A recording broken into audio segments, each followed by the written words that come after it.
kayo nung mga bata pa kayo? Ay, yes. Saktong-sakto. Kinukwento ko nga sa kanila kung ano yung nangyari sa akin nung bata pa ako. So, nabully nga kasi ako. Ang nangyari, nung grade school pa ako. Grade school pa. Imagine ang bata ko pa noon, binigyan ako ng allowance ng parents ko para bumili sa kantin. Tapos ngayon, merong lumapit sa akin na high school, tapos kinukuha yung allowance ko. Uy, pero alam nyo na, digital na yung pambubuli ngayon, di ba? Nasa messenger na. Gaya na lang ng payong kapatid case study natin ngayon, yung anak niya. Ayun, sinabihan daw ng kaklase na, sige nga, talon ka nga. Tsaka alam nyo, dahil sa message na yun, nagtangkang magpakamatay yung bata. Diba? Ayan. Kaya yun. Naka-confine na siya ngayon sa mental hospital. Grabe. Ang tanong, pwede bang kasuhan o sisihin yung batang nagpadala ng mensahe? Totoo. Tito Boy, more details, please. Tamang-tama dahil ang ina ng bata ay narito ngayon po sa Kaitayanan Action para humingi ng payo kay Ate Pia at Kuya Alan. Narito po si Betty.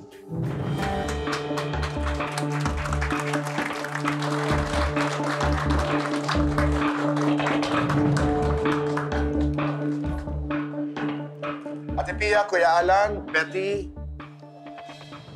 Hingi po sana ako sa inyo po ng payo sa nangyari po sa anak ko.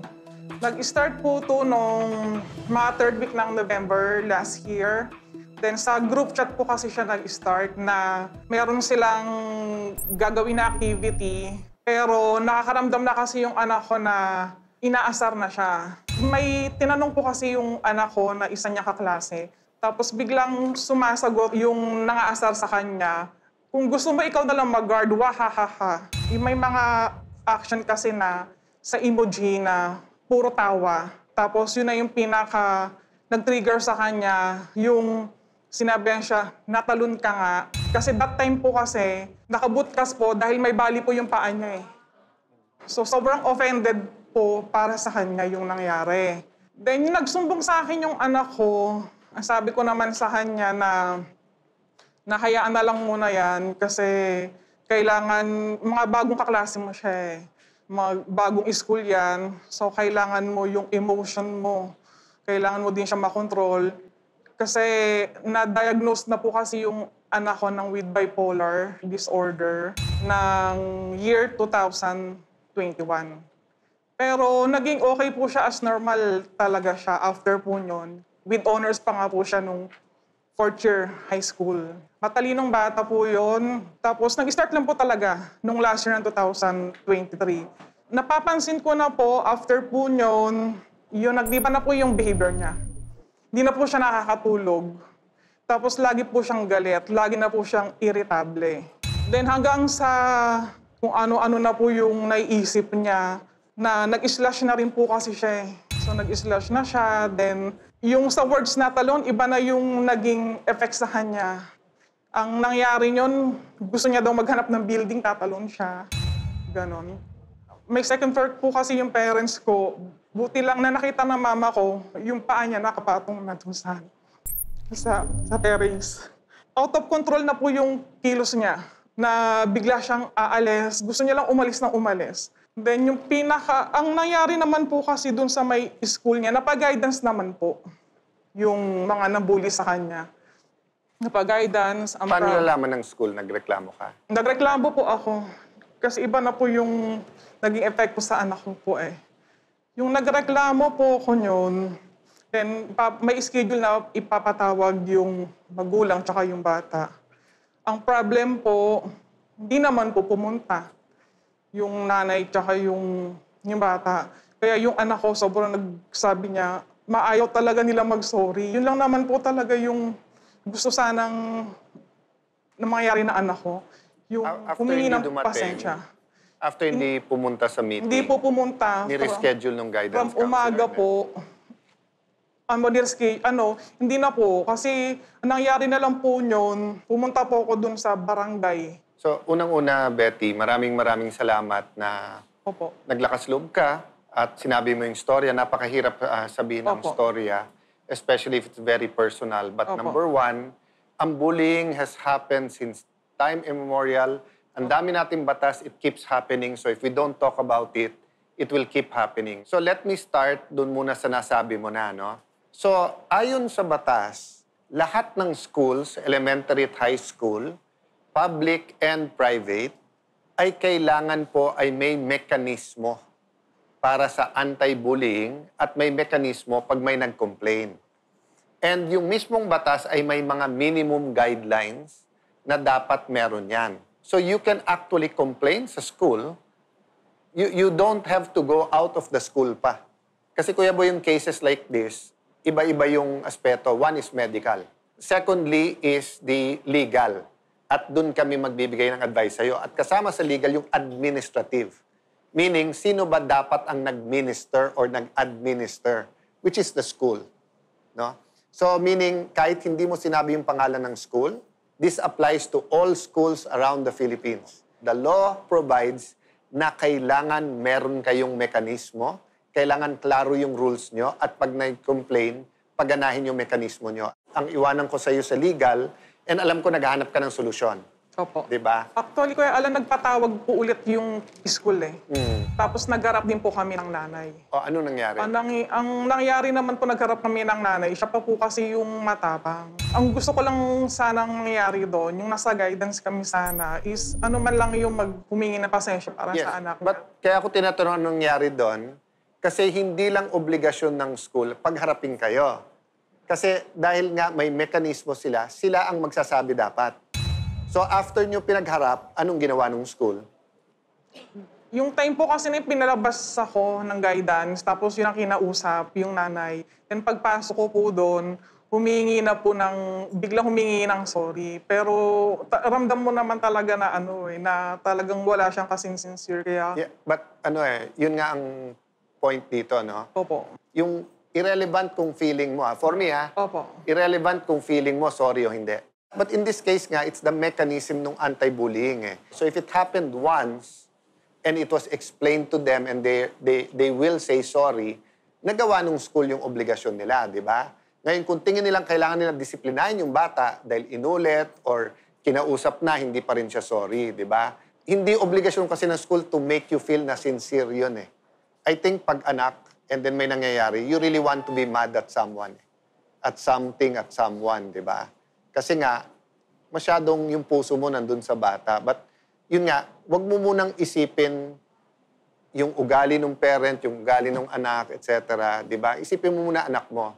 So if they're willing to say sorry at tatanggapin naman ng anak mo at ikagagaling naman niya yon, di ba? Whether talikuran mo muna o pa sa Diyos mo kung sincere sila o hindi. Di ba? Kasi ibang usapan yon eh. Di ba? Kasi ang primary naman sa'yo ngayon, gumaling yung anak mo eh. Opo. Di ba? Then on the medical side, di ba, kung may matutulong kami, alam namin na mahabang usapan to, magastos, etc. But one thing we can do is to help you with the medical, di ba? But at the least, para sa peace of mind ng anak mo, yung mere fact na pinalabas ka at kinausap yung magulang, as a lawyer, alam ng school na may obligasyon sila, kaya kinausap siguro yung magulang. Pero Betty, nag-apologize naman eh. Di ba? Nakita ko yung mga posts ni... Sabihin na lang natin ang kanyang pangalan ay A. Nag-apologize siya, di ba? Nag-apologize po sa akin, yun yung time na yung bago pa lang po. Pero may post, di ba? Opo, pero yung time na sinabi ko po, nagsabi ako sa anak ko na okay na yan para at least malay mo maging magkaibigan kayo, nakausap ko na rin. Lalo kasing nagalit kasi yung anak ko kasi hindi niya matanggap nga na napatawad ko agad yun. Ang iniisip niya kasi talaga palagi kasi narattle po siya dahil lahat ng kaklase niya na Iba na yung dating po sa kanya. So, kaya ibig sabihin, feeling niya na pagtutulungan na po. Ayaw na nung anak mo, hindi na tinanggap ng anak mo yung apology. Opo. Yung post na yon. Opo. Kasi kung hindi ako nagkakamali, hindi lang isa eh. When I was reading it last night, parang 2 posts na I'm apologizing. Ayun po yung ibang mother naman po yun. Oo, kasi Ibang case po nakakita yun. ako ng mga Opo. apologies. Opo. So ang sinasabi mo, ang iyong anak na ang hindi tumatanggap. Opo. Kasi ang sabi mo kanina kasi, ang hinahanap lang ng anak ko ay Opo. mag-apologize. Sa akin po kasi nag-apologize yung bata. Hindi po mismo sa anak ko po. Okay. Not face-to-face because yung anak mo hindi na pumapasok. Correct. Tama ba? O, so walang opportunity na Opo. mangyari yun. Yung opportunity talaga, yung kung nagpunta lang po talaga Yun sana. nga. Pero na-miss na kasi yung opportunity na yun. Opo, yun na po. Kaya nag-trigger na po. Oo.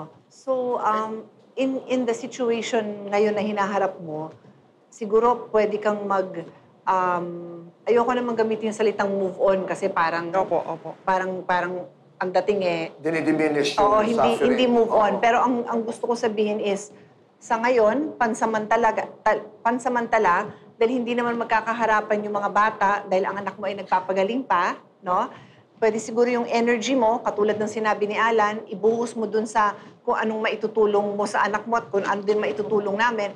And then, when the right time comes, pag sinabi sa inyo ng doktor na baka ngayon pwede mo ipaliwanag sa anak mo na nagsusorry na sa akin, kay mami, pero pagaling mo, willing silang humarap sa'yo at mag-sorry din sa'yo. Yun po. Because I feel that ang paniniwala mo is yung decline ng anak mo is talagang yun ang trigger no? Opo. And as mothers, kahit anong gawin natin, sometimes it's out of our control. But hindi tayo titigil Opo. hanggang maayos yung anak natin, Opo, di ba? opo. Kaya naintindihan ko, nakikinig lang naman ako sa payo ni Alan. Wala naman ako idadagdag dahil tama naman ang sinabi niya. But for your sake, to be the best possible mother that your child needs now, rely ka talaga dito sa mga professionals and give your daughter all the love and support that she needs. I want you to have that hope na yung intellectual capacity ng anak mo, nandun. She's an honor student. Nandun naman siya sa experts ngayon. So, pag-aangin mo din yung burden na dala mo, na focus ka muna sa kanya. I agree. Ang ibig niya sabihin, next step. Diba? Hindi move on kung hindi. Next step. Kailangan ka ng anak mo sa next step. Opo, Kuya Alan. Thank you po. Kasi Thank ang you. sakit-sakit po kasi sa loob na araw-araw. Halos yung naririnig mo palagi sa anak mo na gusto niya nang mawala sa mundo kasi yung sakit, habang buhay na kasing sakit niya. Kaya hindi niya sure kung makakatapos ba siya or makakapagtrabaho. Parang sirang-sira na. Parang ganun po. Kaya yun po sana yung gusto ko sana mangyari yung mapa-psychotherapy po talaga siya or counseling. Tutulong kami sa aspect na yun. No? And huwag ka mawawala ng pag-asa. Salamat po, Kuya Alan. Salamat po, Ate Pia and Tito Boy. Thank you po. Betty, maraming salamat. Sa ating mga kababayan na nanonood sa ating programa, katulad ni Betty, marami siyang iniisip tungkol sa kanyang anak. Marami rin mga bata ang may mental health problems. Tapos nakita niya na bukas ang Cayetano in Action para sa mga problemang ganito. At siya ay dumulog dito sa ating programa. Kung kayo po'y may nais itanong, kayo'y may nais ihingi ng advice, kayo'y magkwento sa aming comment section, sa aming social media platforms at pag-uusap po tayo kasama si Ate Pia at Kuya Alan. Betty, maraming salamat sa iyong tiwala. Maraming salamat po, Tito Boy. At magbabalik po ang...